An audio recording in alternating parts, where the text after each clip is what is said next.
Hello guys, आज हम बात करने वाले हैं क्लास 10th का metals and non metal chapter का, जो कि एक बहुत ही इंपॉर्टेंट चैप्टर है। एग्जाम में इससे रिलेटेड क्वेश्चंस आते हैं।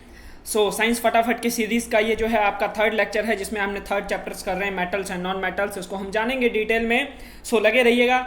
और अगर अभी तक आपने चैनल को सब्सक्राइब नहीं किया है तो सब्सक्राइब कर लीजिए, ताकि लेटेस्ट अपडेट आपको मिलता रहे। अपने दोस्तों में भी शेयर करिए, क्योंकि जीतने का मज़ा जो है सबके साथ होता है। दुख तो बेशक से कभी अकेला बांटा जा सकता है, अकेला सहा जा सकता है, लेकिन खुशियों को जितना बांटोगे उतना बढ़ता है, दुखों को जितना कम बांटते हैं उतना कम होता है। दैट्स वाई शेयर जरूर करिएगा।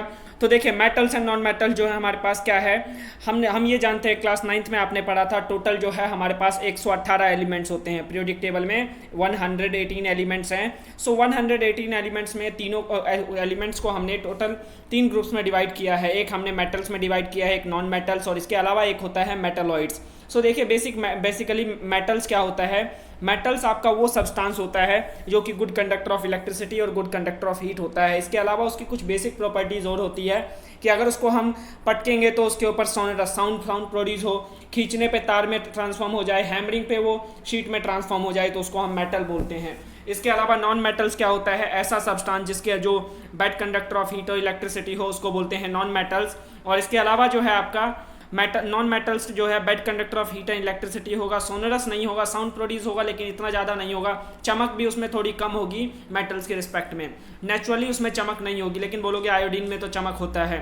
तो कुछ सब्सटेंस में होता है शाइनिंग सरफेस, लेकिन हर एक सब्सटेंस में शाइनी सरफेस हो, इट इज़ नॉट पॉसिबल। हमारे इसके अलावा जो है नेक्स्ट है मेटलॉइड्स। मेटलॉइड्स क्या होता है, ऐसा सब्सटेंस जो मेटल और नॉन मेटल का मिक्सचर हो, जैसे कि आपका सिलिकॉन हो गया, सिलिकॉन के अलावा हो गया आपका फोस्फोरस हो गया। ये जो होते हैं आपका क्या हो जाता है, फोस्फोरस नहीं, और ये आपका फोस्फोरस नहीं होगा, सिलिकॉन हो गया और जर्मेनियम हो गया, ये आपका क्या है, मेटलॉइड्स है। इसके अंदर मेटल्स और नॉन मेटल्स दोनों की प्रॉपर्टीज आती है। ये हल्का फुल्का गुड कंडक्टर ऑफ इलेक्ट्रिसिटी होते हैं, little bit good conductor of heat होता है। सोनर्स भी थोड़ा बहुत होगा, तो मतलब दोनों की प्रॉपर्टीज आ जाता है। दैट्स वाई हम इसको कहते हैं मेटल्स एंड नॉन मेटल्स दोनों है। अब देखो, जानेंगे पहले ये हमारा चैप्टर है metals and non metals. Metals और नॉन मेटल्स को डिटेल में जानेंगे। सबसे पहले मेटल्स एंड नॉन मेटल्स की फिजिकल प्रॉपर्टीज समझते हैं। पहली प्रॉपर्टीज हम जानेंगे लस्ट्रस। लस्ट्रस आप समझते हैं, चमक की बात कर रहे हैं, शाइनिंग सरफेस की। मेटल जितने भी होते हैं ना, सबके सब शाइनिंग होते हैं। शाइनी का मीनिंग आप बोलोगे कि नॉन मेटल्स भी मैंने शाइनी देखा है, मेरे घर पे जो प्लाईवुड है वो चमकदार है, इसके अलावा जो है वो ग्लास है मेरा, वो भी चमकदार है। तो दोस्तों देखो, वो चमकदार तो है, लेकिन वो नेचुरली चमकदार नहीं था। वो जो है हमने उसको एटमॉस्फेयर में लाने के बाद, पॉलिशिंग के बाद चमकाया है, फिर चमक रहा है। लेकिन जो मेटल्स होते हैं वो पहले से ही चमकते होते हैं। जैसे कि सिल्वर को निकालोगे शाइनी होता है, गोल्ड को निकालोगे शाइनी होता है, मरकरी को निकालोगे शाइनी होता है, कॉपर को निकालोगे शाइनी होता है। ये मेटल जो है जनरली आपका नेचुरली शाइनिंग सरफेस होता है। नॉन मेटल जो है आपका शाइनी सरफेस नहीं होता है, एक्सेप्ट आयोडीन। आयोडीन के अलावा, ये एक्सेप्शन जरूर लिखते जाइएगा, आयोडीन एक ऐसा एक्सेप्शन है जो कि आपका शाइनी सरफेस होता है नॉन मेटल्स में। इसके अलावा बात करें हार्डनेस की, तो हार्डनेस की बात करें तो मेटल जो है जनरली हार्ड होता है। मेटल्स जनरली, मैक्सिमम मेटल जो है ना आपका हार्ड होता है, लेकिन कुछ मेटल्स हैं जो सॉफ्ट भी होता है, जैसे कि आपका सोडियम, लिथियम, पोटेशियम। ये आपका इतना ज़्यादा सॉफ्ट होता है कि इसको आप चाकू से काटेंगे ना तो चाकू से भी कट जाएगा। It can be cut with the knife. That's why इसको बोलते हैं सॉफ्ट होता है। इसके अलावा नॉन मेटल जो है जनरली सॉफ्ट होता है, most of the non metal soft होता है, लेकिन नॉन मेटल में भी एक्सेप्शन है। जैसे मेटल में एक्सेप्शन है, ऐसी नॉन मेटल में भी एक्सेप्शन है। एक्सेप्शन क्या है, डायमंड जो है सबसे हार्डेस्ट मटेरियल है। डायमंड जो है जितने भी सब्सटेंस अर्थ के ऊपर एग्जिस्ट करता है ना, सबसे हार्ड होता है डायमंड। दैट्स वाई डायमंड एक ऐसा नॉन मेटल है। कार्बन का एलोट्रोप होता है डायमंड। 4th चैप्टर में पढ़ाऊंगा क्या होता है एलोट्रोप। एलोट्रोप होता है ऐसा सब्सटेंस जो कि जिसकी ऐसा कंपाउंड जिसके फिजिकल प्रॉपर्टीज अलग अलग हो, लेकिन केमिकल स्ट्रक्चर सबका सेम हो। जैसे कार्बन से बने डायमंड हो गया, ग्रेफाइट हो गया, इसके अलावा आपका कार्बन, बकमिंस्टर फुलरीन हो गया, ये तीनों के तीनों जो है ना बनते कार्बन से ही है, लेकिन इसका फिजिकल स्ट्रक्चर अलग अलग होता है। दैट्स वाई हम बोलते हैं नॉन मेटल। ये जो है आपका एलोट्रोप्स का फिजिकल स्ट्रक्चर अलग है, केमिकल प्रॉपर्टीज सेम है। तो डायमंड जो है सबसे हार्डेस्ट नॉन मेटल है। इसके अलावा बात करें स्टेट की, स्टेट बोला जाए तो सॉलिड, लिक्विड, गैस, उसी की बात कर रहे हैं। मेटल जो है जनरली सॉलिड में स्टेट करता है, सॉलिड स्टेट में एग्जिस्ट करता है, लेकिन मरकरी एक ऐसा मेटल है जो कि आपका लिक्विड में एग्जिस्ट करता है। मरकरी आपका ऐसा मेटल है जो कि रूम टेम्परेचर पे, आपके कमरे के तापमान पे जो है ये लिक्विड स्टेट में एग्जिस्ट करेगा। इसके अलावा बात करें तो गैसियस स्टेट में भी आपका एलिमेंट्स एग्जिस्ट करता है। गैसियस स्टेट में क्या एलिमेंट्स, नॉन मेटल्स। बात करते हैं नॉन मेटल्स की, तो नॉन मेटल्स क्या होता है जनरली आपका सॉलिड और गैसियस स्टेट में एग्जिस्ट करता है। जितने भी नॉन मेटल्स हैं जैसे कि आपका कार्बन है, कार्बन सॉलिड में भी मिलता है लाइमस्टोन के फॉर्म में, इसके अलावा गैसेस फॉर्म में कार्बन डाइऑक्साइड मिलता है। इसी तरीके से और भी डिफरेंट डिफरेंट सल्फर है, सल्फर गैसेस फॉर्म में भी है, सल्फर पाउडर फॉर्म में भी है, लेकिन लिक्विड फॉर्म में नॉन मेटल्स नहीं मिलते हैं। नॉन मेटल जो है लिक्विड फॉर्म में नहीं मिलता, लेकिन एक ऐसा नॉन मेटल है जो लिक्विड भी होता है, जैसे ब्रोमीन। ब्रोमीन जो है एक ऐसा नॉन मेटल है जो कि लिक्विड फॉर्म में मिलता है। इसके अलावा बात करें मैलिएबिलिटी की, मैलिएबिलिटी में आपका मैलिएबिलिटी क्या होता है कि भाई मेटल की वो प्रॉपर्टी जिसमें हम उसको अगर हैमरिंग करें ना, उसके ऊपर हथौड़ी मारे तो वो क्या हो, शीट में ट्रांसफॉर्म हो जाए, पीटने पे वो शीट में ट्रांसफॉर्म हो जाए, तो उसको बोलते हैं मैलिएबिलिटी। सो मेटल जितने भी होते हैं ना उनको अगर आप हैमरिंग करोगे ना तो वो थिन शीट में, पतली सी चादर में बदल जाएगी।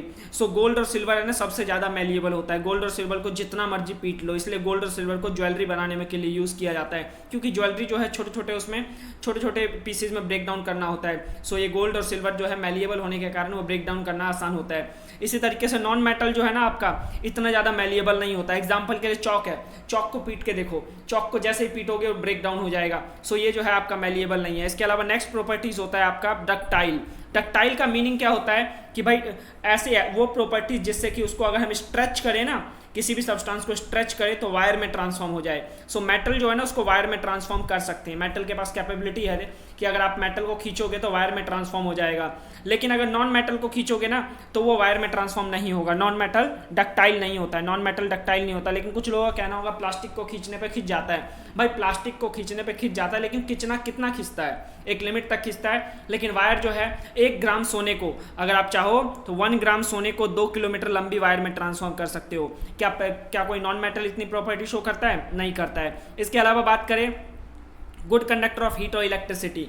Conductor of heat and electricity का मीनिंग है कि भाई उस सब्सटेंस से ना हीट और इलेक्ट्रिसिटी पास हो सकता है। सो मेटल्स जो होता है ना generally good conductor of heat और इलेक्ट्रिसिटी होता है, उसमें आपका सिल्वर और कॉपर जो है सबसे बेस्ट कंडक्टर माना जाता है। इसलिए कॉपर का जो है हमारे घरों में जो है ट्रांसमिशन के लिए यूज़ किया जाता है। सिल्वर का जो है कॉपर का जो वायर यूज़ करते हैं ना इलेक्ट्रिसिटी सप्लाई के लिए, क्योंकि बेस्ट कंडक्टर है। इसके अलावा सिल्वर भी कर सकते हो, लेकिन सिल्वर महंगा है इसलिए नहीं करते हैं।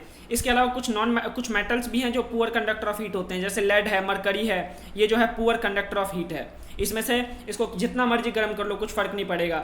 इसलिए जो है आपने देखा होगा कि भाई आपका जो मरकरी का यूज़ किया जाता है थर्मोमीटर में, हीट करने पे उसके ऊपर इम्पैक्ट नहीं पड़ता है। इसके अलावा आपका जो है नॉन मेटल जो है वो पुअर कंडक्टर ऑफ हीट और इलेक्ट्रिसिटी होता है। लेकिन ग्रेफाइट एक ऐसा नॉन मेटल है जो गुड कंडक्टर ऑफ इलेक्ट्रिसिटी होता है। सो आपकी जो ग्रेफाइट क्या होती है, जो पेंसिल की लेड होती है ना वो ग्रेफाइट होती है। अगर उस पेंसिल की लेड को अगर प्लग में डालोगे, उससे इलेक्ट्रिसिटी ट्रांसफॉर्म करने की कोशिश करोगे तो आपकी इलेक्ट्रिसिटी पास आउट हो जाएगा। नेक्स्ट प्रॉपर्टीज है डेंसिटी। डेंसिटी क्या होता है आपका? डेंसिटी मतलब कि मास अपॉन में वॉल्यूम, कि भाई एक पर्टिकुलर वॉल्यूम में कितना मास हम स्टोर कर सकते हैं। सो मेटल में जनरली जो है हाई डेंसिटी होता है। मेटल में स्मॉल सरफेस एरिया में लार्ज अमाउंट में मास को इकट्ठा किया जा सकता है। सो हम बोलते हैं मेटल का जो है ना जनरली हाई डेंसिटी होता है और हाई मेल्टिंग पॉइंट होता है। डेंसिटी उसकी हाई होती है, मेल्टिंग पॉइंट हाई होता है। लेकिन सोडियम पोटेशियम ऐसा है आपका मेटल है जिसकी डेंसिटी बहुत कम होती है और मेल्टिंग पॉइंट बहुत ज़्यादा कम होता है। मतलब कि अगर रूम टेम्परेचर पे भी अगर उसको बाहर निकाल दोगे, एटमॉस्फेयर में रखोगे तो वो क्या हो जाएगा, बर्न कर जाएगा, वो जो है बर्न कर जाता है। सो दैट्स व्हाई हम बोलते हैं लो मेल्टिंग पॉइंट है। इसके अलावा जो है हमारा वो नॉन मेटल जो है उसकी लो डेंसिटी होती है और लो मेल्टिंग पॉइंट होती है। लो डेंसिटी और लो मेल्टिंग पॉइंट। सो आपका जो है ये मेटल्स में आपका high density high melting point होता है। लोहे को जितना मर्जी हीट कर लो मेल्ट ही नहीं होता। लेकिन सोडियम पोटेशियम जो है एक्सेप्शन है। तो एक्सेप्शन आपको जरूर याद रखना है, एक्सेप्शन से ही क्वेश्चन पूछा जाता है। क्योंकि देखो मेटल्स और नॉन मेटल्स के बारे में आप शुरू से पढ़ते हुए आए हो, तो हर किसी को पता हुआ बेसिक प्रॉपर्टीज, गुड कंडक्टर है, बैड कंडक्टर, एक्सेप्शन से क्वेश्चन पूछा जाएगा। सो एक्सेप्शन याद होना चाहिए। नेक्स्ट है सोनरस। सोनरस का मीनिंग क्या होता है? साउंड प्रोड्यूस करना। तो मेटल को जब हम स्ट्राइक करते हैं सरफेस के ऊपर, हार्ड सरफेस के ऊपर, तो साउंड प्रोड्यूस करता है। नॉन मेटल नहीं करता है। अब बोलोगे कुछ तो नॉन मेटल भी करते हैं, बाल्टी के पटकने पे आवाज़ आती है। भाई बाल्टी के पटकने पे आवाज़ आती है, लेकिन इतनी ज़्यादा आवाज़ नहीं आती। बाल्टी की जगह पे प्लेट गिरा कर देखो तो देखो क्या तबाही मचती है। रसोई में जब बर्तन गिरता है गलती से तो क्या होता है, पूरे घर को पता चल जाता है। क्या रसोई में अगर डब्बा गिरता है पूरे घर को पता चलता है? नहीं पता चलता। इसके अलावा बात करें ऑक्साइड्स की, तो मेटल जो है ना जनरली एसिडिक नेचर का होता है, तो उसका ऑक्साइड जो है ना उसका बेसिक नेचर का होता है। मेटल एसिडिक नेचर का होता है तो उसका ऑक्साइड बेसिक नेचर का होता है। नॉन मेटल आपका बेसिक नेचर का होता है तो उसका ऑक्साइड जो है एसिडिक नेचर का होता है। ये प्रॉपर्टीज आपको याद रखना है। फिजिकल प्रॉपर्टीज है किसका? एसिड और मेटल्स एंड नॉन मेटल्स का। नेक्स्ट है हम मेटल्स एंड नॉन मेटल्स की केमिकल प्रॉपर्टीज पढ़ेंगे। सबसे पहले बातचीत करते हैं भाई मेटल को है ना कंबाइन करते। अगर आपको रेस्ट लेना है 5-10 मिनट का रेस्ट ले सकते हैं, फिर आगे कंटिन्यू कर सकते हैं। सो मेटल को हम एयर से रिएक्शन करवाने का मतलब है मेटल को ऑक्सीजन के साथ कंबाइन कर दो। तो मेटल को ऑक्सीजन के साथ कंबाइन करते हैं तो मेटल ऑक्साइड बनता है। जैसे आपने देखा था फर्स्ट चैप्टर में, कॉपर को ऑक्सीजन के साथ रिएक्शन करवाते थे तो कॉपर ऑक्साइड बनता था, ब्लैक कलर की लेयर बन जाती थी। सो इसके ऊपर क्वेश्चन भी आता है कि भाई कोई ब्राउन कलर का सब्सटेंस है, उसको हमने एयर की प्रेजेंस में उसको बर्न कर दिया, ब्रेन बर्न करने पे जो है ब्लैक कलर का सब्सटेंस मिला, ब्लैक कलर की कोटिंग मिली। वो ब्लैक कलर की कोटिंग क्या है? Then you will say that कि वो ब्लैक कलर की कोटिंग जो है कॉपर ऑक्साइड की है और जो ब्राउन सब्सटेंस है वो कॉपर है। सिमिलरली एल्यूमिनियम को ऑक्सीजन के साथ बर्न करते हो तो बनता है एल्यूमिनियम ऑक्साइड। सिमिलरली मैग्नीशियम को बर्न करते हैं ऑक्सीजन के साथ तो मैग्नीशियम ऑक्साइड, ये भी आपने फर्स्ट चैप्टर में देखा था। सो अलग अलग जो मेटल्स है ना, अलग अलग रिएक्टिविटी शो करता है ऑक्सीजन के रिस्पेक्ट में। जैसे सोडियम और पोटेशियम जो है इतना ज़्यादा रिएक्टिव है कि ऑक्सीजन के कॉन्टैक्ट में आने पे ही वो बर्न कर जाता है, बहुत तेजी से फायर कैच कर लेता है जिसकी वजह से बर्न कर जाता है। इसलिए उसको जो है ना कैरोसिन में कैप्ट करके रखते हैं, मिट्टी के तेल में उसको डुबा के रखते हैं कि कहीं ऑक्सीजन ना आ जाए टच में, क्योंकि ऑक्सीजन आएगा तो वो बर्न कर जाएगा। सिमिलर इसके अलावा जो है मैग्नीशियम, एल्यूमिनियम, जिंक, लेड, ये जो है इसको कवर करके रखते हैं हम दूसरे मेटल्स की ऑक्साइड्स की लेयर चढ़ा के रखते हैं ऑक्साइड्स की, ताकि वो जो है फर्दर ऑक्सीडेशन ना हो पाए। इसके अलावा जो है फेरस जो है बर्न ही नहीं होता, हीट ही नहीं होता। आयरन फिलिंग को बेशक से बर्न कर लोगे लेकिन Fe जो है ना वो बर्न नहीं होता है, अगर हीट करो ना, हीट करने पे बर्न नहीं होता है। इसके अलावा कॉपर जो है, कॉपर भी बर्न नहीं होता है, उसको जब जलाते हैं तो क्या होता है, बर्न नहीं होता, उसके ऊपर कॉपर ऑक्साइड्स की ब्लैक कलर की लेयर चढ़ जाती है। तो लेयर चढ़ना, बर्न करना नहीं हुआ। अब देखो सिल्वर और गोल्ड जो है वो रिएक्ट ही नहीं करता ऑक्सीजन के साथ। सिल्वर और गोल्ड जो है ऑक्सीजन का उसके ऊपर कोई इफेक्ट नहीं पड़ता। अब जो ये सारे के सारे ऑक्साइड्स हैं, ऑक्साइड्स का नेचर होगा भाई मेटल ऑक्सीजन के साथ रिएक्ट करता है तो कौन सा ऑक्साइड्स बनता है?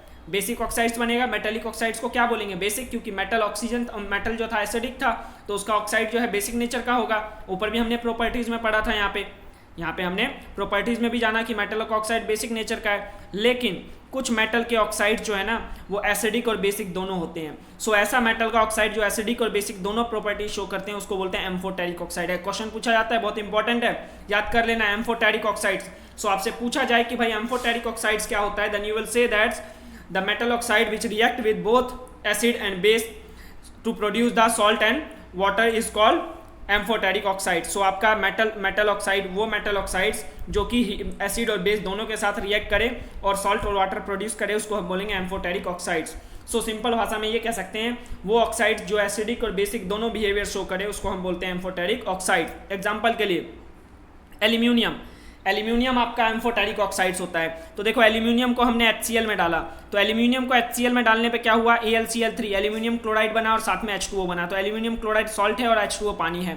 तो यहाँ पे एल्यूमिनियम ऑक्साइड HCl के साथ रिएक्ट कर रहा है तो एसिड के साथ जब रिएक्ट कर रहा है तो बेस की तरह बिहेव करेगा। और यहाँ पे एल्यूमिनियम ऑक्साइड जो है NaOH के साथ रिएक्ट कर रहा है बेस के साथ, तो यहाँ एसिडिक बिहेवियर शो कर रहा है। और यहाँ प्रोडक्ट क्या बना है, सोडियम एल्यूमिनेट, AnAlO2 जो है सोडियम एल्यूमिनेट कहलाता है और साथ में H2O बना लिया। सो ये क्या था, मेटल का ऑक्सीजन के साथ रिएक्शन और ऑक्साइड्स का नेचर भी हमने जाना। अब उसके बाद मेटल को वाटर के साथ रिएक्ट करवा दो, सो देखो मेटल को जब वाटर के साथ रिएक्ट करवाते हैं ना तो बनता है मेटल ऑक्साइड, जैसे ऊपर बन रहा था ना वैसे ही, साथ में हाइड्रोजन गैस भी प्रोड्यूस होता है। अब कुछ मेटल जो है ज़्यादा रिएक्टिव होते हैं। सो ज़्यादा रिएक्टिव होते हैं तो वो क्या करते हैं कि भाई मेटल ऑक्साइड जो यहाँ प्रोड्यूस हुआ है ना वो फर्दर वाटर के साथ रिएक्शन कर जाएगा, वही मेटल ऑक्साइड फिर से रिएक्शन कर जाएगा और रिएक्शन करने के बाद मेटल हाइड्रोक्साइड बना लेता है, मेटल हाइड्रोक्साइड में डायरेक्ट प्रोड्यूस हो जाता है। सो ये जो रिएक्शन है होता 2 स्टेप में है लेकिन हमें लगता है कि ये डायरेक्टली प्रोड्यूस हो गया है। सो देखो मेटल का रिएक्शन, मेटल जो है आपका वाटर के साथ रिएक्ट करता है तो कैसे कैसे रिएक्शन करेगा। तो सबसे पहले हम बात करते हैं कि भाई मेटल जो है जब ठंडे पानी के साथ रिएक्ट करेगा तो ठंडे पानी के साथ जो रिएक्ट करेगा ना वो ओनली 3 मेटल है, sodium, potassium, calcium. Sodium, potassium, calcium एक ऐसा 3 मेटल है जो कि आपका कोल्ड वाटर के साथ रिएक्ट कर जाएगा और ये आपका हॉट और उसके स्टीम की जरूरत नहीं पड़ती। लेकिन कुछ मेटल ऐसे भी होते हैं जो हॉट के साथ रिएक्ट करता है, जैसे मैग्नीशियम ऐसा मेटल है जो कि कोल्ड के साथ रिएक्ट नहीं करेगा, हॉट वाटर के साथ रिएक्ट करेगा। ये पॉइंट आपको याद करने वाली बात है, मैं वही पॉइंट्स बता रहा हूँ जो आपके एग्जाम पॉइंट ऑफ व्यू से बहुत ज़्यादा इंपॉर्टेंट है। सो आपको याद रखना है, जो बोल रहा हूँ हाईलाइट कर रहा हूँ कि एक्सेप्शन है। तो आपका ये पूछा जाता है कि भाई मैग्नीशियम जो है वो वाटर के साथ किस स्टेट में रिएक्ट करता है, तो बोलोगे लिक्विड स्टेट में रिएक्ट करता है लेकिन हॉट वाटर के साथ। क्यों? क्योंकि वो इतनी ज़्यादा रिएक्टिव नहीं है, उसको एनर्जी चाहिए रिएक्ट करने के लिए, कोल्ड वाटर दे नहीं पाता, हीट करने पे हीट मिला इसकी वजह से रिएक्ट कर जाता है। सिमिलरली आपका जो है कैल्शियम और मैग्नीशियम, ये मैग्नीशियम और कैल्शियम जो है वाटर के साथ रिएक्ट करने पे ना सरफेस पे फ्लोट करता रहता है। तो ये भी क्वेश्चन आता है, why the calcium and magnesium float on the surface of the water. तो उसका पीछे रीजन क्या है कि भाई देखो मैग्नीशियम और कैल्शियम है ना वाटर के साथ रिएक्ट करते हैं, तो रिएक्ट करने के बाद जो हाइड्रोजन गैस प्रोड्यूस हुआ, ये जो हाइड्रोजन गैस प्रोड्यूस हो रहा था उस हाइड्रोजन गैस के साथ ना चिपक जाता है, हाइड्रोजन गैस के साथ जो है कैल्शियम ऑक्साइड और मैग्नीशियम ऑक्साइड जो है चिपक जाता है, जिसकी वजह से सरफेस पे फ्लोट करता है। तो रीजन ये होता है, यू कैन से दैट कि calcium and magnesium react with water, then it produce the calcium oxide and magnesium oxide along with the hydrogen and it stick with the hydrogen gas and float on the surface. तो ये होता है आपका reason. इसके अलावा आपका होता है कि भाई एल्यूमिनियम, Fe और जिंक, आयरन, एल्यूमिनियम और जिंक ऐसा एलिमेंट है जो कि ना तो ठंडे पानी के साथ रिएक्ट करेगा ना ही गर्म पानी के साथ रिएक्ट करेगा। तो आप बोलोगे ये किसके साथ रिएक्ट करेगा, तो ये रिएक्ट करता है स्टीम के साथ, भाप के साथ रिएक्ट करता है, ना ही लिक्विड स्टेट में और ना ही हॉट स्टेट में। ये रिएक्ट करेगा गैसियस स्टेट में, वाटर का गैसियस स्टेट में रिएक्ट करता है, क्योंकि ये बहुत कम रिएक्टिव एलिमेंट है तो इसको एनर्जी बहुत ज़्यादा चाहिए होता है। इसलिए आपको फर्स्ट चैप्टर में जो रिएक्शन है, बैलेंसिंग का जो रिएक्शन सिखाया था, याद हो कि भाई Fe प्लस में H2O दिया था, Fe प्लस में H2O दिया था, तो रिएक्शन होने के बाद बन रहा था Fe2O3 साथ में H2O बन रहा था। तो आपका जो वो रिएक्शन था वो क्या था, आपका स्टीम के साथ रिएक्शन था। इसके अलावा कुछ एलिमेंट्स ऐसे भी होते हैं जो वाटर के साथ रिएक्ट ही नहीं करते, जैसे कि लेड है, कॉपर है, सिल्वर है, गोल्ड है, ये आपके 4-5 एलिमेंट्स से जो रिएक्ट ही नहीं करते। तो आपसे पूछा जाता है कौन सा एलिमेंट रिएक्ट करता है, कौन सा नहीं करता है, कौन सा हॉट वाटर के साथ करता है और कौन सा कोल्ड वाटर के साथ करता है। एग्जाम्पल के लिए देखो, सोडियम को H2O में डाला तो क्या होगा, NaOH, साथ में हाइड्रोजन, साथ में हीट। अब देखो यहाँ पे जो हीट प्रोड्यूस हुआ ना, ये इतनी स्ट्रॉन्ग हीट होती है कि इसके अंदर हाइड्रोजन जो होता है ना उसको बर्न कर देता है, जिसकी वजह से लगता है हमें सोडियम बर्न हो रहा है। तो इसलिए आपने सुना होगा सोडियम को जब पानी में डालते हैं तो वो रिएक्ट कर उसमें बर्न हो जाता है। तो रीजन क्या होता है बर्न होने का कि भाई वहाँ पे जो हीट प्रोड्यूस हुआ है ना, रिएक्शन की वजह से जो हीट प्रोड्यूस हुआ था, उस हीट की वजह से हाइड्रोजन गैस बर्न हो जाता है, तो हमें लगता है सोडियम बर्न हो रहा है। ये कौन से वाटर के साथ रिएक्ट कर रहा है, कोल्ड वाटर के साथ। सिमिलरली कैल्शियम वाटर के साथ रिएक्ट करेगा तो कैल्शियम हाइड्रोक्साइड और साथ में हाइड्रोजन, ये कैल्शियम भी कोल्ड वाटर के साथ रिएक्ट करता है और ये कैल्शियम हाइड्रोक्साइड हाइड्रोजन गैस के साथ चिपक जाएगा, जिसकी वजह से फ्लोट करता रहेगा सरफेस पे। सिमिलरली मैग्नीशियम भी रिएक्ट करेगा H2O के साथ, तो बनाएगा MgOH का होल ट्वाइस और साथ में हाइड्रोजन गैस प्रोड्यूस करेगा, तो ये MgOH2 भी आपका वाटर हाइड्रोजन के साथ चिपक जाएगा और सरफेस पे फ्लोट करेगा। अब आपका ये जो है हॉट वाटर के साथ रिएक्ट कर रहा है मैग्नीशियम। एल्यूमिनियम और Fe जो है गैसेस स्टेट में रिएक्ट करता है, यहाँ पे गैसेस स्टेट में वाटर, तो यहाँ रिएक्ट कर रहा है वाटर के साथ एल्यूमिनियम ऑक्साइड और साथ में हाइड्रोजन। तो एल्यूमिनियम ऑक्साइड का नेचर क्या होता है, ऊपर बताया था, बताओ, एम्फोटेरिक। कौन सा, एम्फोटेरिक ऑक्साइड्स। एम्फोटेरिक ऑक्साइड्स क्या होता है, ऐसा ऑक्साइड जो कि एसिडिक और बेसिक दोनों बिहेवियर रखता हो, जो एसिडिक और बेसिक दोनों बिहेवियर रखता है उसको बोलते हैं एम्फोटेरिक ऑक्साइड्स। नेक्स्ट है हमारे पास Fe, आयरन को रिएक्ट करवाए तो बना Fe3O4 और साथ में H2। अगर याद करो या आपको याद हो जो हमने रिएक्शन किया था बैलेंसिंग के लिए, तो ये था आपका मेटल का वाटर के साथ रिएक्शन। अब बात करते हैं भाई मेटल का रिएक्शन है ना एसिड के साथ करवा दो, डाइल्यूट एसिड के साथ, कंसंट्रेटेड भी नहीं, डाइल्यूट एसिड के साथ अगर मेटल का रिएक्शन करवा दे तो क्या होगा। तो देखो आपको पता है मेटल और उसमें सेकंड चैप्टर में पढ़ा था, मेटल और एसिड के बीच में रिएक्शन तो क्या बन रहा था, सॉल्ट प्लस में हाइड्रोजन। तो वही रिएक्शन है, कुछ यहाँ पे रॉकेट साइंस नहीं है। सो मेटल का एसिड के साथ रिएक्शन करवाते थे सॉल्ट प्लस में हाइड्रोजन, यहाँ बस बोल दिया डाइल्यूट एसिड। तो डाइल्यूट एसिड बोल दिया तो कुछ ऐसे एलिमेंट जो कि आपका लेस रिएक्टिव है वो डाइल्यूट एसिड के साथ रिएक्ट नहीं करेगा, जैसे कि आपका कॉपर है, सिल्वर है, मरकरी है, ये जो है आपका किसके साथ, डाइल्यूट एसिड के साथ रिएक्ट ही नहीं करेगा। अब देखो एग्जांपल के लिए Fe प्लस में HCl, ये क्या बन जाएगा, FeCl3 साथ में हाइड्रोजन, तो आपका FeCl3 सॉल्ट है और साथ में हाइड्रोजन गैस है। इसके अलावा मैग्नीशियम प्लस में HCl बन गया MgCl2 साथ में हाइड्रोजन, तो आपका ये क्या है, magnesium chloride. Then zinc plus में HCl, जिंक क्लोराइड साथ में हाइड्रोजन, तो सॉल्ट प्लस में हाइड्रोजन बन ही रहा है। सो ये क्या है आपका मेटल का रिएक्शन जो है एसिड के साथ किया। अब इसके बाद जो है मेटल का रिएक्शन जो है अगर दूसरे मेटालिक सॉल्ट के साथ कर दे, एक मेटल का रिएक्शन दूसरे मेटालिक सॉल्ट के साथ कर दे तो क्या होगा। तो देखो एक मेटल एक ए है और मेटल बी है, सॉल्ट है वो मेटल बी का, तो ये क्या होगा, बी मेटल को रिप्लेस कर देगा, रिप्लेस करने के बाद उसकी जगह ले लेगा और सॉल्ट ऑफ ए बन जाएगा साथ में मेटल बी। जैसे देखो Fe कौन सा था, मेटल था, और साथ में कॉपर सल्फेट सॉल्ट। अब यहाँ पे जानते हो कॉपर जो है लेस रिएक्टिव एलिमेंट है, Fe जो है ज़्यादा रिएक्टिव है, तो कॉपर को क्या करेगा, Fe डिस्प्लेस कर देगा और बना लेगा FeSO4 साथ में Cu। तो ये क्या है आपका डिस्प्लेसमेंट रिएक्शन। याद हो एग्जाम्पल, इसमें आपका एग्जाम्पल आया था फर्स्ट चैप्टर में डिस्प्लेसमेंट रिएक्शन में कि भाई आयरन नेल को जब कॉपर सल्फेट के ब्लू कलर के सॉल्यूशन में डालते हैं तो उसका कलर चेंज हो जाता है, ग्रीन कलर में क्यों कन्वर्ट हो जाता है। देन वहाँ पे आप कह रहे थे कि due to the displacement reaction की वजह से वहाँ पे जो है कलर चेंज हो जाता है, आयरन जो है ज़्यादा रिएक्टिव है, कॉपर लेस रिएक्टिव है। सो अब देखो रिएक्टिविटी की सीरीज जो आपको फर्स्ट चैप्टर में भी बोला था, सेकंड में भी बोला था, रिएक्टिविटी सीरीज नाम का कोई चीज़ होता है। तो रिएक्टिविटी सीरीज क्या है कि भाई रिएक्टिविटी सीरीज का मतलब है वो सीरीज जिसके अंदर सभी मेटल्स को है ना हमने अरेंज कर रखा है एक सीक्वेंस में, सभी मेटल्स को अरेंज कर रखा है सीक्वेंस में उसकी रिएक्टिविटी के हिसाब से। तो सबसे ज़्यादा रिएक्टिव जो होता है पोटेशियम सोडियम होता है, फिर उसके बाद कैल्शियम, मैग्नीशियम, एल्यूमिनियम, जिंक। आपने देखा था कि भाई पोटेशियम, सोडियम और कैल्शियम जो है कोल्ड वाटर के साथ रिएक्ट कर रहा था, मैग्नीशियम जो है हॉट वाटर के साथ रिएक्ट कर रहा था, एल्यूमिनियम और जिंक और Fe जो है वो गैसियस स्टेट में रिएक्ट कर रहा था। लेकिन ये lead, hydrogen, copper, mercury, silver, gold ये जो है ना तो कोल्ड के साथ, ना ही हॉट के साथ, ना ही स्टीम के साथ रिएक्ट कर रहा था, वाटर के साथ रिएक्ट ही नहीं कर रहा था क्योंकि बहुत ज़्यादा लेस रिएक्टिव था।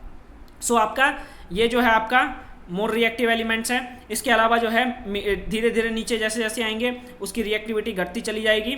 बीच में मीडियम रिएक्टिव आ गया और इसके बाद जो है लेड के बाद जो है हाइड्रोजन से ले लो आपका लेस रिएक्टिव एलिमेंट शुरू हो जाता है। सो इसको याद कैसे करोगे? याद करने के लिए देखो केदारनाथ का माली आलू जरा फीका पकाता है, इस तरीके से याद करोगे। केदार मतलब के और नाथ मतलब Na, सोडियम की बात कर रहे हैं, का मतलब Ca, मैग्नीशियम उसमें माली मतलब मैग्नीशियम और आलू मतलब एल्यूमिनियम और ज़रा मतलब Zn और फीका मतलब Fe और पकाता मतलब Pb। और उसके बाद फिर पकाता है H और उसके बाद फिर 4 बचा कॉपर, मरकरी, सिल्वर, गोल्ड। तो ये आप याद कर लो।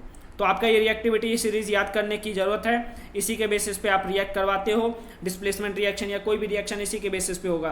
तो जैसे मान लो अगर मैं बोलूँ कि भाई एल्यूमिनियम है और इसके अलावा जो है कैल्शियम हाइड्रोक्साइड है, क्या रिएक्ट होगा? नहीं होगा रिएक्ट, क्योंकि आपका एल्यूमिनियम जो है लेस रिएक्टिव है। लेकिन अगर मान लो कैल्शियम प्लस में एल्यूमिनियम ऑक्साइड है, क्या रिएक्ट करेगा? रिएक्ट करेगा। कैल्शियम जो है एल्यूमिनियम ऑक्साइड को डिस्प्लेस कर देगा, एल्यूमिनियम को डिस्प्लेस कर देगा क्योंकि वो लिस्ट रिएक्टिव है।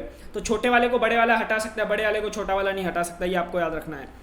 अब उसके बाद है भाई कि reaction of metal with non metal. ये तो हमने देखा भाई मेटल का अलग अलग उस एसिड के साथ रिएक्शन। अब मेटल का नॉन मेटल के साथ रिएक्ट करवा दे तो क्या होगा? तो याद रखना रिएक्टिविटी सीरीज के हिसाब से रिएक्शन होता है। तो कोई भी एलिमेंट जो है ना अपने आप को फुलफिल करने के लिए, आउटर मोस्ट ऑर्बिट को फुलफिल करने के लिए रिएक्ट करता है, आउटर मोस्ट ऑर्बिट को फुल करने के लिए। सो आपका मेटल जो है ना हमेशा इलेक्ट्रॉन को लॉस करता है, इलेक्ट्रॉन डोनेट करता है, और जो नॉन मेटल है वो इलेक्ट्रॉन गेन करता है। तो यहाँ पे क्या होगा, जब मेटल्स और नॉन मेटल्स का रिएक्शन करवाएंगे ना तो मेटल जो है आउटर मोस्ट ऑर्बिट से इलेक्ट्रॉन देगा और नॉन मेटल जो है आउटर मोस्ट ऑर्बिट में इलेक्ट्रॉन लेगा। जैसे मान लो सोडियम क्लोराइड। अब सोडियम का जो है अगर इलेक्ट्रॉनिक कॉन्फ़िगरेशन देखें तो 2 8 1 होता है, 11 होता है इसका एटॉमिक नंबर। तो क्या हो जाएगा, सोडियम में एक इलेक्ट्रॉन डोनेट करेगा, आउटर मोस्ट ऑर्बिट की वजह से ये दुखी है। तो बाहर आउटर मोस्ट ऑर्बिट में जो इलेक्ट्रॉन है उसको क्या करेगा, वो डोनेट कर देगा। अब डोनेट करने की वजह से आउटर मोस्ट ऑर्बिट का जो इलेक्ट्रॉन है उसको डोनेट कर देगा, और डोनेट कर देगा तो क्या बन जाएगा, +1 बन जाएगा। तो आपका सोडियम का +1 बन गया और साथ में क्लोरीन का -1 बन गया। तो आपका जो है ये, फिर उसके बाद क्लोरीन की बात करें, अब ये इलेक्ट्रॉन जो एक्स्ट्रा है वो किसको देगा, जो लेने वाला होगा नॉन मेटल। जैसे देखो यहाँ क्लोरीन को दे रहा है, क्लोरीन को देने के बाद ये क्या बना लेगा, NaCl बना लेगा। एग्जांपल के लिए देखो ये Na था, इसके पास एक एक्स्ट्रा इलेक्ट्रॉन और इसके पास 7 ही इलेक्ट्रॉन है आउटर मोस्ट ऑर्बिट में, एक की कमी है। तो ये क्या करेगा, इसको ट्रांसफर कर देगा। सो ट्रांसफर कर देगा इसे, तो ट्रांसफर करने के बाद ये क्या बना लेगा, NaCl बना लेगा। ये क्या बना देगा, NaCl बना देगा। तो जब भी कभी metals and non metals react करते हैं ना आपस में, तो रिएक्ट करने के बाद जो कंपाउंड बनता है उस कंपाउंड को बोलते हैं। आयनिक कंपाउंड की प्रॉपर्टीज क्या होती है, बेसिक आयनिक कंपाउंड क्या होता है कि जब भी कभी मेटल्स और नॉन मेटल्स आपस में रिएक्ट करके ट्रांसफर ऑफ इलेक्ट्रॉन की वजह से जो कंपाउंड बनाता है उसको बोलते हैं आयनिक कंपाउंड। और डिटेल में समझो आयनिक कंपाउंड को। जैसे मान लो एग्जांपल के लिए हम ले लेते हैं कोई सब्सटेंस ले लेते हैं एग्जांपल के लिए मैंने ले लिया कोई मेटल, लो आप मेटल ले लिया एल्यूमिनियम हमारा मेटल है, इसके ऊपर 3 इलेक्ट्रॉन एक्स्ट्रा होता है। क्लोरीन आपका मेटल है, नॉन मेटल है, इसको 1 इलेक्ट्रॉन चाहिए। तो अब इस केस में क्या होगा, अब ये एल्यूमिनियम को 3 इलेक्ट्रॉन देना है, किसी को भी दे सकता है, वो कोई भी जो लेने को तैयार हो जाए। तो अब इसको यहाँ पे 1 क्लोरीन है, तो अब 1 क्लोरीन को देगा तो 1 ही लेगा, 1 क्लोरीन। तो इस केस में क्या करेगा, क्लोरीन इसको बोलेगा भाई कि और क्लोरीन को बुला के ला, तू जो है और क्लोरीन को बुला के ला, मैं 3 कम से कम हो तो मैं तीनों को दूंगा, एक इसको भी दूंगा, इसको भी दूंगा, जिसकी वजह से ये तीनों को देता है। तो बनता है हमारे पास AlCl3। तो आपका ये AlCl3 बन जाता है। यहाँ भी क्या है, आयनिक बॉन्ड है। तो आपका जब भी इलेक्ट्रॉन डोनेट करने की वजह से जो बॉन्ड बनेगा उसको बोलेंगे आयनिक बॉन्ड। इसके अलावा एक और बॉन्ड होता है आपका कोवेलेंट बॉन्ड, उसको हम 4th चैप्टर में पढ़ेंगे। कोवेलेंट बॉन्ड क्या होता है? जब शेयरिंग पेयरिंग ऑफ इलेक्ट्रॉन की वजह से होता है। इलेक्ट्रॉन शेयर करने की वजह से जो बॉन्ड बनेगा ना उसको बोलेंगे कोवेलेंट बॉन्ड, और इलेक्ट्रॉन डोनेट करने की वजह से जो बॉन्ड बनेगा उसको बोलेंगे आयनिक बॉन्ड। तो यहाँ पे इलेक्ट्रॉन डोनेट हो रहा है तो डोनेट वाला जो बॉन्ड होता है वो बहुत स्ट्रांग होता है, आयनिक बॉन्ड आपका बहुत ज़्यादा स्ट्रांग होता है, और कोवेलेंट बॉन्ड जो होता है वो आपका वीक होता है। तो कोवेलेंट बॉन्ड कैसे बनेगा एग्जाम्पल के लिए समझो। कोवेलेंट बॉन्ड किसी के बीच में भी हो सकता है, मेटल मेटल के बीच में, मेटल नॉन मेटल के बीच में, नॉन मेटल के बीच में। जैसे मान लो कार्बन है, अब कार्बन को ऑक्सीजन के साथ रिएक्ट करना चाहते हो तो कार्बन के आउटर मोस्ट ऑर्बिट में कितना इलेक्ट्रॉन है बताओ? 4 इलेक्ट्रॉन है कार्बन के आउटर मोस्ट ऑर्बिट में। सो ड्रॉ कर दिया 4 इलेक्ट्रॉन। अब कार्बन को आउटर मोस्ट ऑर्बिट को फुलफिल करने के लिए कितने इलेक्ट्रॉन की रिक्वायरमेंट है? 4 इलेक्ट्रॉन इसको और चाहिए। अब ऑक्सीजन है, ऑक्सीजन के आउटर मोस्ट ऑर्बिट में कितने इलेक्ट्रॉन है? 6 इलेक्ट्रॉन। सो 6 इलेक्ट्रॉन आउटर मोस्ट ऑर्बिट में। तो अब ये क्या करेगा?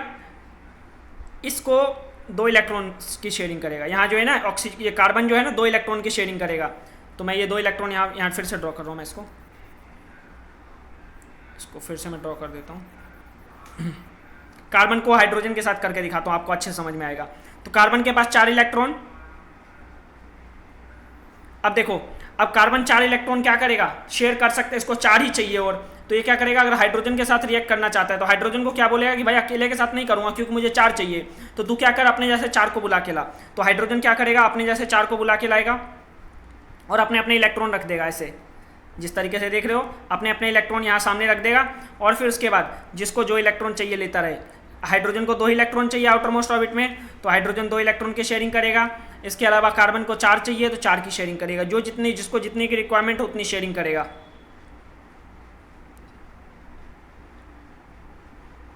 सो ये देखो, तो इस तरह के बॉन्ड को बोलते हैं कोवेलेंट बॉन्ड। अगर कोवेलेंट बॉन्ड नहीं समझ में आया कोई दिक्कत वाली बात नहीं है, आगे मैं फिर से समझाऊंगा। तो ये देखो आपका यहाँ पे सिंगल बॉन्ड, यहाँ पे सिंगल बॉन्ड, यहाँ पे सिंगल बॉन्ड, यहाँ पे सिंगल बॉन्ड।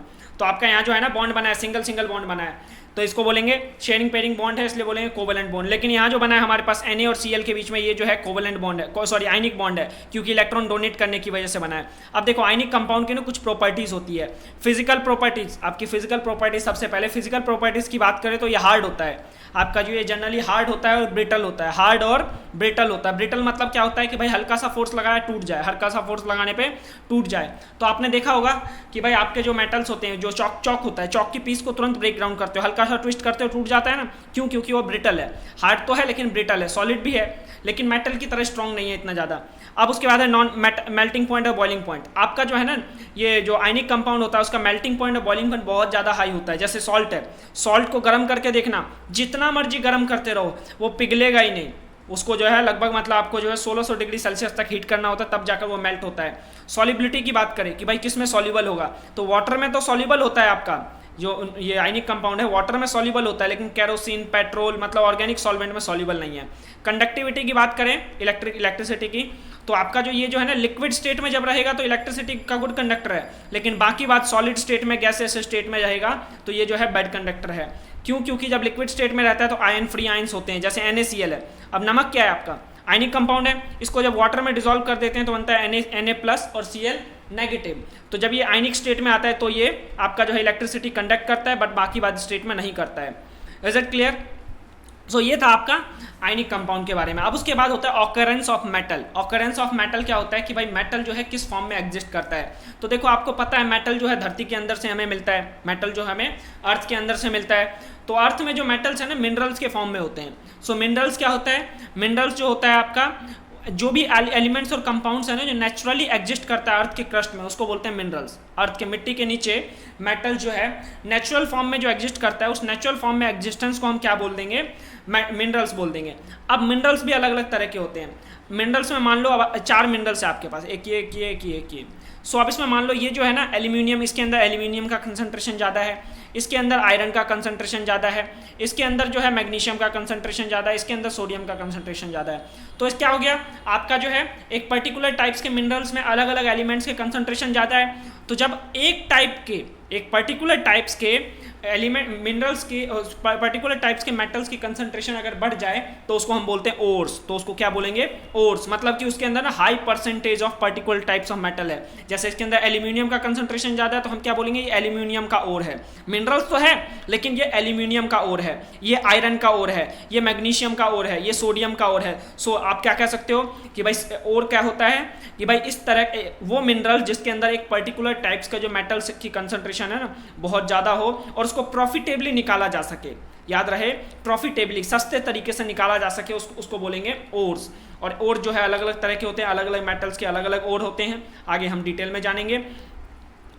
आपको समझ में आया कि मिनरल्स क्या होता है, ओर क्या होता है। मिनरल्स होता है आपका कि भाई जो नेचुरली एग्जिस्ट कर रहा है, ओर होता है आपका वो मिनरल्स जिसके अंदर एक टाइप्स के एलिमेंट्स की कंसंट्रेशन ज़्यादा है और उसको प्रॉफिटेबली निकाला जा सकता है, उसको हम बोल देंगे ओर्स। सभी ओर्स को आप मिनरल बोल सकते हो, लेकिन सभी मिनरल्स को ओर नहीं बोल सकते हो।